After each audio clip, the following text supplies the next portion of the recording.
The Denver Broncos' depth has been tested early this season, but thankfully they have a lot of cornerbacks as they lose one cornerback, but one rookie sensation will get an opportunity to make some plays. Plus, it is Crossover Thursday with Tony Wiggins, host of Locked On Jaguars, Sayre, Bedinger, myself. We break it down on today's brand new episode, Locked On Broncos. You are Locked On Broncos, your daily Denver Broncos podcast. Part of the Locked On Podcast Network. Your team every day.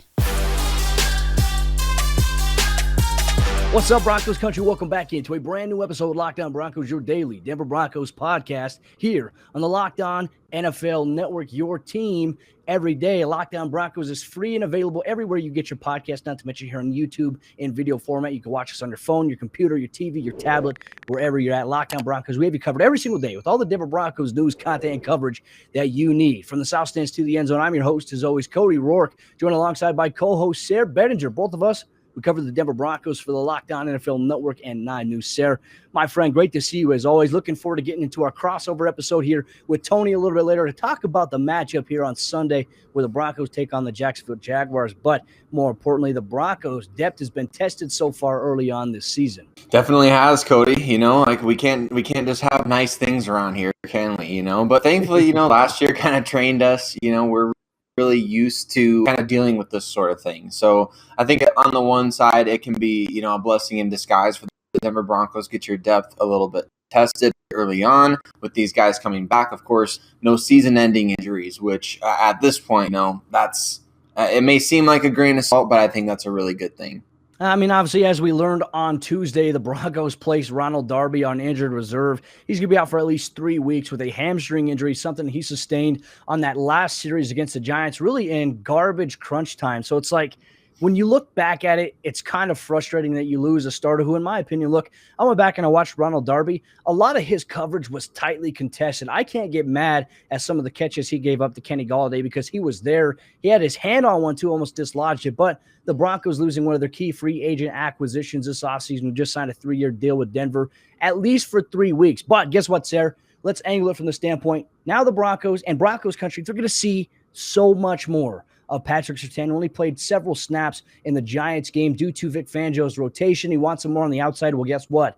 Now that opportunity is here. Now, my question to you is, will we see him start in the base package for the Broncos when they first come out, or is it going to be Bryce Callahan and Kyle Fuller on the outside? That, to me, I think is one question I have. That's a great question, Cody. And I think based on, kind of what we'd seen in just over the course of training camp and things like that, my guess is that Vic Fangio will probably go like the seniority route, right, with Callahan and Fuller on the outside. Of course, it would be great, with what he said about Surtain being too good to really only play in a sub package. So they had to get him, onto the field. It would be great to see them put faith in Surtain and just come out in that nickel formation. But at the same time, I think definitely Bryce Callahan last season, especially playing on the outside or a lot of the time, we know him as a nickel corner and one of the nickel corners in the league when he's healthy, but he played a lot outside last year, right? So he got a chance to show, man, he could be really stinking good at that position as well. So it's all going to be about matchups, I think, for this game, Cody, against the Jacksonville Jaguars. We know they got some studs at wide receiver, which are at this point all healthy. DJ Chark, Marvin Jones, Laviska Shenault. So we know that the Broncos are going to have to be in nickel a lot anyway. So I do think, though, you're on the right track there. I think we're definitely going to see Callahan and Fuller in the base. Well, and I would even maybe argue, too, if I'm Vic Fangio, if I go base package, maybe I don't start Bryce Callahan there just because of the fact that, right, you want to keep him healthy, right? And I think that's really been the goal for the Broncos. There's a fine line, in my opinion, between putting a guy out there, getting him a lot of reps, right? And obviously with Darby out, that's going to increase the volume for some other cornerbacks, particularly. Hopefully it's going to be Patrick Surtain II. But in my opinion, if it were me, Sayre, I would totally start Patrick Surtain on the outside opposite of Kyle Fuller. And then you'd go to nickel because, look, your first series, you're probably going to come out in base. After that, you're probably going to be in nickel the rest of the game because this is a Jacksonville Jaguars team that loves to throw. And all those targets that you mentioned, they pose a little bit of a matchup threat for the Broncos. They're no slouches at wide receiver. Denver's facing some good receiving cores here these back-to-back weeks. Obviously, the Giants had a pretty good core there. And they have to work on not giving up the big play this week. So the question I'm going to ask you here in this situation, Sayre, when Patrick Surtain gets to start and when we play him, what do you think his expectations are for him this upcoming week. What would you like to see from him coming into this game against Jacksonville? Well, I think just like with what Jacksonville fans are going to be expecting from Trevor Lawrence after kind of a shaky week 1 game, I think they're going to be expecting big things in week 2, a bounce back. And that's what I expect from Patrick Surtain II. I expect a bounce back from what we saw in week 1. We saw him I can't say that he gave up a touchdown to Sterling Shepard. It wasn't quite like that. But at the same time, you got to break down and tackle. But, to me, I expect an aggressive, physical game from Surtain. I expect him to be, on top of his game. I expect him to be reliable no matter what they put him in, whether he does play inside in the slot, whether he's primarily outside, whatever they ask him to do. I expect him to really step up big time in this game against, like he said, a really good receiving group. They're going to have options, the Jaguars are, to get the ball out to guys, and it'll be fascinating to see after the Broncos study film where they do put Surtain most of the time. But I expect him to play a huge role in this game, and I expect him to step up. And a lot of people talking in Broncos country about that missed tackle, right? And so we know Surtain is hearing about that, and we know that he understands, oh yeah, I only played 16 snaps or whatever it was in week 1 after playing pretty much every snap his entire career at Alabama. That kind of stuff, you don't necessarily take it personally, but as a player, for Patrick Surtain, he's probably like, all right, what do I got to do to make sure I'm out on the field for the entire game, to make sure they can't pull me off this field? I think that's going to be his mentality, and I think we're going to see him play well from a very early point in this game. Now, I think he's going to come in with a chip on his shoulder. Obviously, Trevor Lawrence coming off of the 3-interception game. This is an offense that will air it out. Now, going back to the preseason, the Jaguars' offense didn't look that good.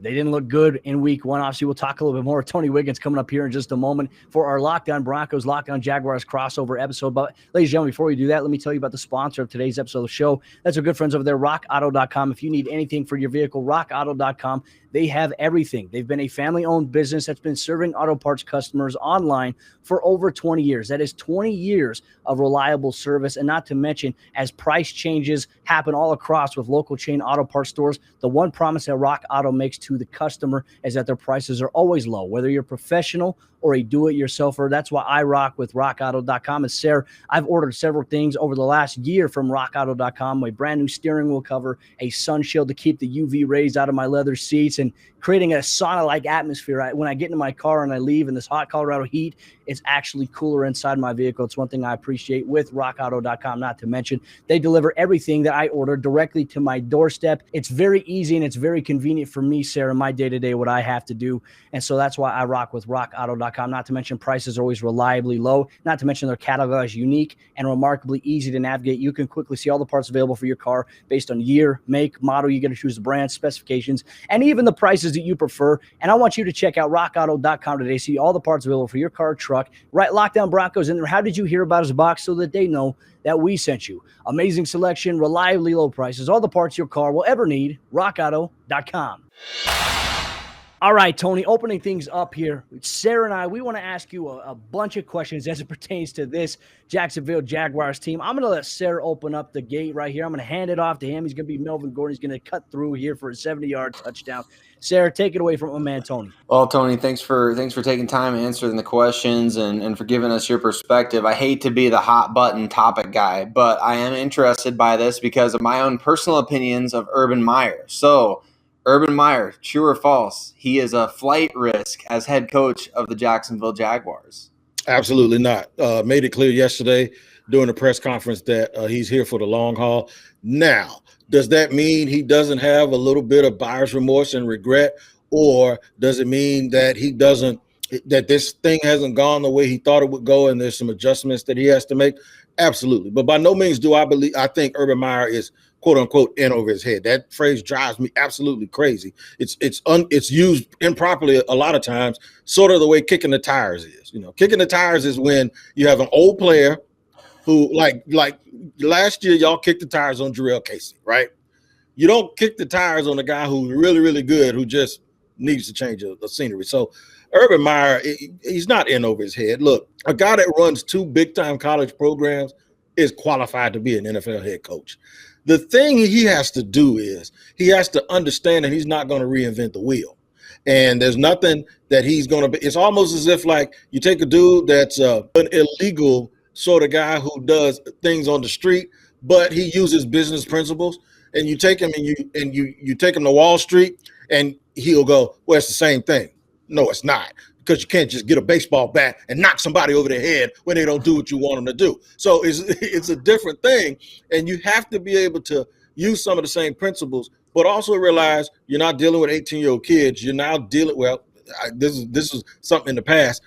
You're now dealing with people with money. College guys have money now, but when he coached, they didn't. So the thing is you're dealing with guys with mortgages, wives that are used to being the king, and they ain't going to come in there and listen to you talk to them any kind of way, especially if their money's guaranteed.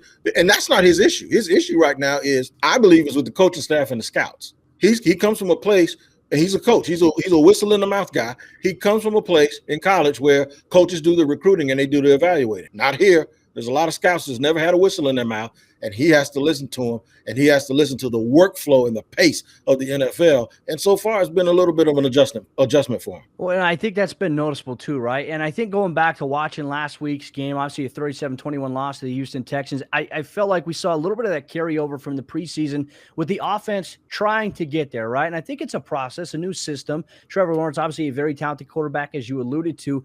You look at the talent around Trevor Lawrence, so great talent at wide receiver, obviously with Chark, with Jones, and even with Laviska Shenault, to all of our Colorado viewers, they love him, and they have him in a lot of their fantasy leagues. What is the pulse here on this Jaguars offense? Was last week an anomaly, or do you feel like it's still going to take a little bit of growing pains for them to grow and maybe get to where they need to be? I don't know. And that's not a good question for a so-called expert to say. But the reason why I don't know is because I don't think they know. I think they're trying to figure it out. I don't think they're throwing stuff against the wall to see what sticks. I think they know, they have an idea of what they want to be and who they want to be. I think the problem is the workflow during preseason. They just had too many differences on when do you install this, when do you install that schedule. And Urban didn't want to be vanilla. Darrell Bevel wanted to be vanilla. Urban thought it was more important that you come out and display and show stuff. Bevel says you can't do it because these guys are too smart, and if you show them too much, they're going to already have a line on you and what you want to do. So the element of surprise was supposed to happen this weekend. It didn't occur because guys couldn't line up. They had 2 consecutive penalties of offensive linemen not being in the proper spot. And then they had 12 people in the huddle right after that. It's like, what are you doing here? You know what I'm saying? And a lot of people believe they spent too much time on a quote-unquote quarterback competition in practice between Gardner Minshew and Trevor Lawrence, 2 guys that don't even have the same skill set. So you're now not working on the same stuff. And it's just, it was just too much, and they looked ill-prepared, not ready to go. They were motivated, but it's not about motivation in the NFL. That's not the only thing that's going to get you over, because your talent level isn't different, and it's not better. It's not Ohio State versus Indiana, but it's not Florida versus Vanderbilt. The difference between the best person at the position and the worst is this small in the NFL. It's not just about motivation. It's about execution. One last thing. What you saw was David Culley had Lovie Smith, former coach in the NFL, head coach, with a guy who's been in championship situations, Romeo Crennel, former head coach who has hardware. And you saw them look way more prepared than Jacksonville. That's all I got to say. I think that's actually a great point. When you talk about a college head coach transitioning to the NFL, and a guy like David Culley, a first-time head coach, having that kind of support, that's huge. I think kind of along the lines of what you were just talking about with kind of, being in over your, not necessarily in over your head, but maybe not necessarily having the right, correct plan with everything going in, or maybe not necessarily knowing exactly what you're going to do. Talk to us about, okay, Travis Etienne, he suffers the season-ending injury. So week 1, all of us are expecting the James Robinson show again from what we saw last year, but it ends up being Carlos Hyde that leads the team in carries. What's the deal with that? What's the deal with James Robinson? Give us the lowdown on the backfield carry share in Jacksonville. When Etienne was picked, there are a lot of people here that goes, oh, there it is for James. He's gone. I was on the different side of it. I really believe he picked Etienne because they needed more explosiveness, and they do. They need guys that are home run threats. And I sort of looked at it like Jonathan Taylor and Naheem Hines. And like, nobody will care if you score touchdowns and you're not slow. Nobody will care where it comes from. So I kind of thought what would happen is James Robinson would start the games. Etienne would provide a change of pace and flash. And if they got ahead, James Robinson would finish. That's what I sort of expected with them. Well, what happened is the kid got hurt. He had a Liz Frank injury. And the weird thing about it is Robinson was getting all the work in the preseason, and they were barely playing ETN before he got hurt. So you would have expected the other day that Robinson would get more cash. Urban Meyer said yesterday at his press conference, the one where he denied he was ever going to leave to go to USC, that shouldn't happen. That's not going to happen. That James Robinson should not ever be in a position where he's only carrying the ball 5 times. Well, Tony, the one question I have for you, too, looking at the defensive performance by the Jaguars last week, almost 450 yards allowed in total. Obviously, a combination of through the air by Tyrod Taylor and a rushing duo of Mark Ingram and Phillip Lindsay really attacked the Jaguars defensively. Obviously, giving up 37 points is not ideal. What is the biggest thing you feel like the Jaguars have to fix defensively in order to have some sort of sustainable kind of formula to maybe be successful this season on that side of the ball? Well, I thought in the preseason they looked good in stopping the run, but what they struggled with more than anything last week was bunch formations and in the short passing game. And I think once Houston started completing a lot of passes in the flat, and guys were just putting their foot in the ground and getting 7 yards, and then at 2nd and 2. What happened was the guys in the front 7, especially on the second level, they start second guessing themselves, and they started. You really have to be assignment sound, and you have to make sure you stay in your gaps. But when these bunch formations, you got the receivers all inside, and people are running rub routes, and they're doing a little play action, and they're doing these quick hitters. Sometimes your head can start spinning, and I think it's just an assignment issue.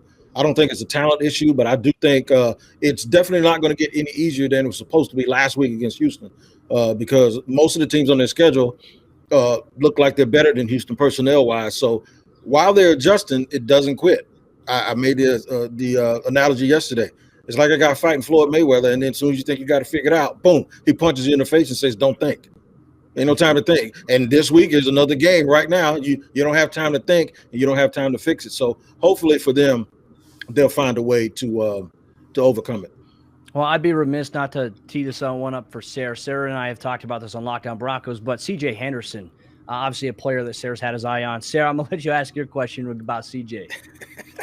Yeah, I mean, I was very fascinated by the fact that last year's 9th overall pick, I mean, we have this year's 9th overall pick, Pat Surtain II, and everyone expects huge things out of him. So I was a bit surprised to see last year's 9th pick kind of buried on the initial depth chart for the Jaguars and kind of hearing those trade rumors float about. And of course, they didn't end up doing anything, which I think is the wise decision, at least for the time being. But what's the lowdown with the secondary? CJ Henderson, maybe specifically, is he in the plans long term? Is he kind of in the doghouse? What's going on that in that area of the team?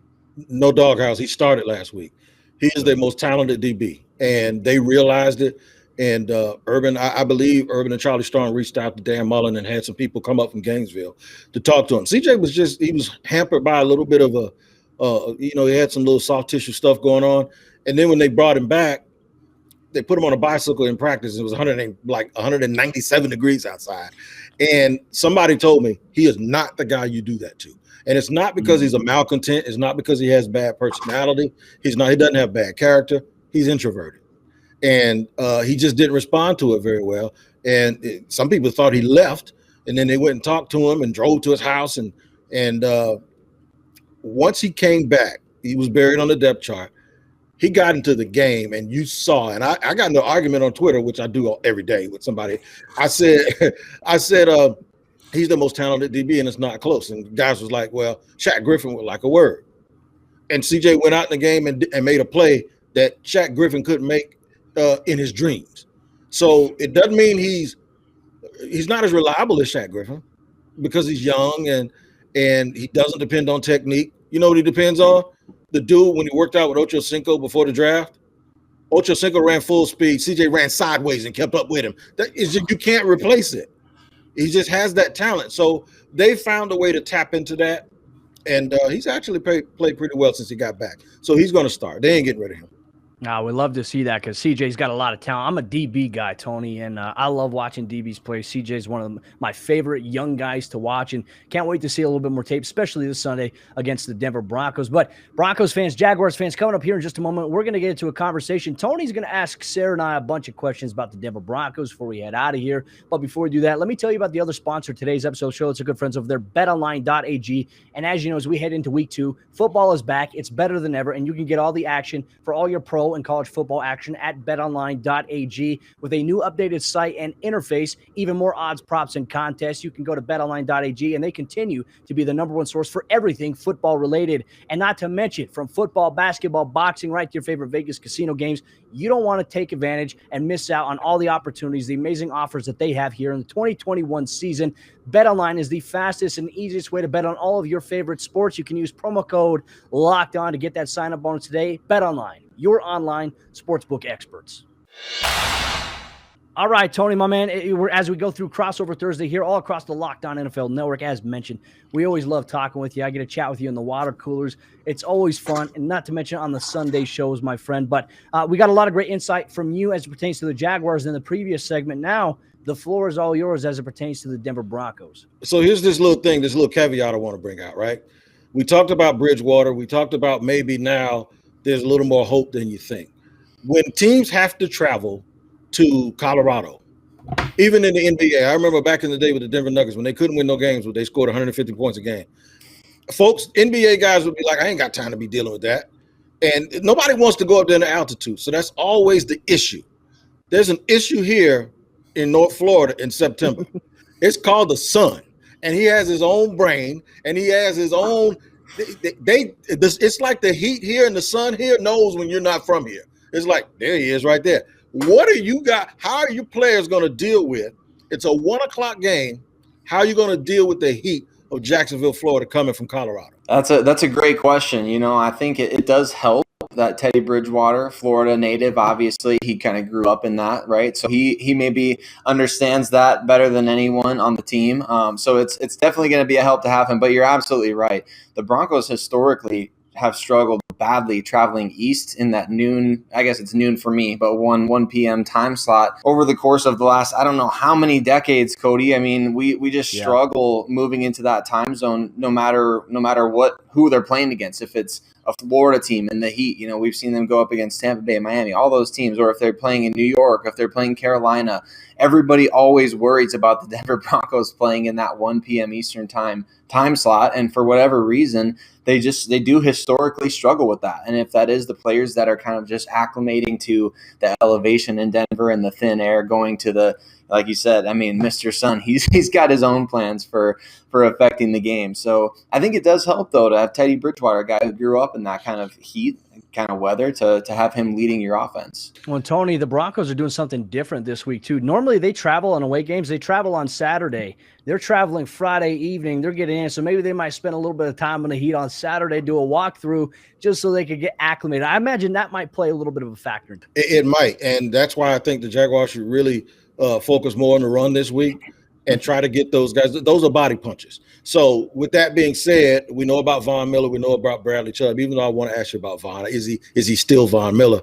But what do you guys have? What do you have in the trenches that can prevent the Jaguars from sort of lining up and running down your throat? Because believe it or not, the offensive line here, there's a lot of talk about whether they missed out on being able to upgrade it. But that's in pass protection. The one thing they can do, and you can tell because James Robinson ran all over the place last year, is run block.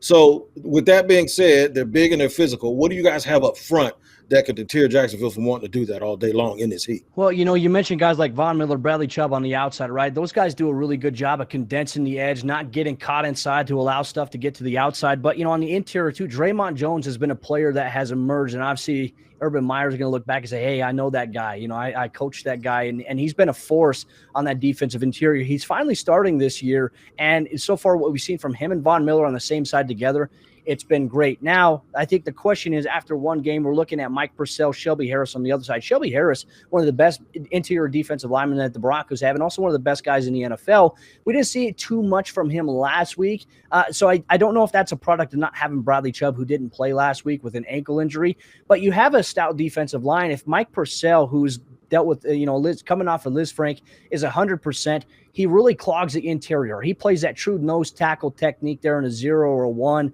and he commands double teams. And then you have Alexander Johnson and Josie Jewell behind him that really plug and fill out an aggressive manner for the Broncos. So those are the real risks I'd see for the Jaguars in terms of who they have to watch out for, not to mention Kareem Jackson. While they play in a too high safety look, he's often shooting like a heat-seeking missile coming up inside the A gap, and even on the outside at times. He's one of those guys you really have to account for. So with the running game that you guys have, I'm going to switch to your offense. I saw Melvin Gordon's stats, so I don't know how he got them. Did he get it all in one big chunk, or who's going to get most of the carries, him or the rookie? Well, this past week it was pretty split, especially I guess in terms of snaps, it was almost evenly split.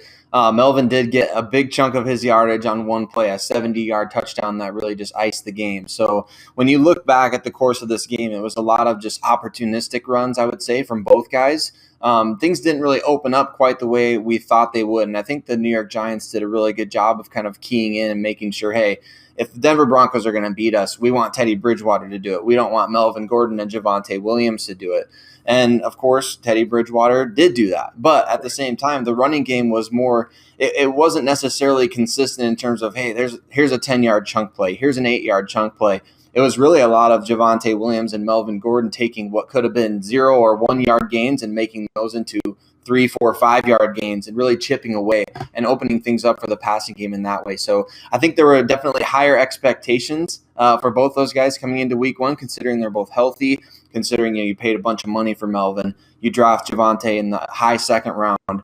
High expectations. I wouldn't say they were unmet in week one, but I definitely think, Broncos fans are expecting a bit more. Even with Melvin's big run, I think over the course of the game, more consistency, more bigger chunks of 7, 8, 9 yards, plus. No doubt about it. So you guys, look, I guess I got to tell you what I think is going to happen, right?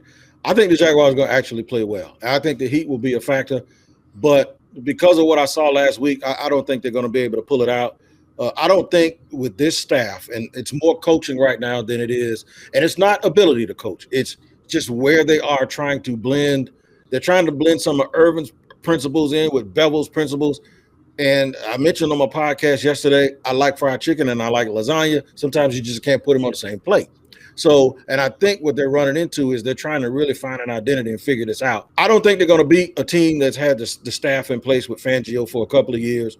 He knows his players. He knows his personnel. But I do think they'll make a better showing of themselves than they did in Houston last week. What about you? I think that's very fair to say. I don't think we're going to see the same type of performance from Jacksonville. Like I said, there were things that I liked when watching that game. Look, Trevor Lawrence, even though that they were down, Trevor delivers that strike in the end zone on the left side, and he's fired up.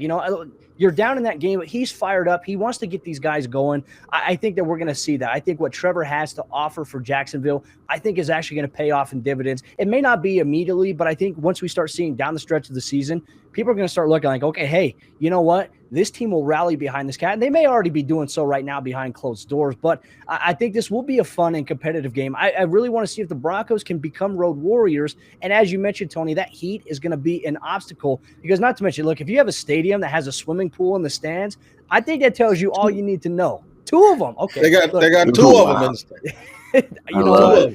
Might have to take a trip up there, Tony, just to be able to experience that. But obviously the Khan family, they really invest in that program there.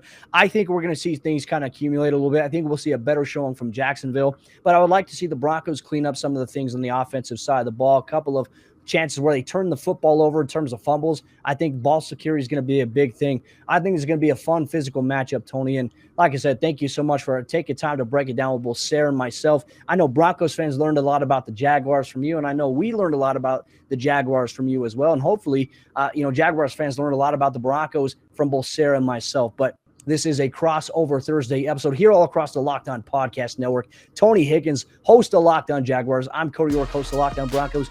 Sayre Bedinger, also a host of Locked On Broncos as well. Thank you so much for tuning in, and we can't wait to talk about the game this Sunday, 1 p.m. Eastern Time kickoff.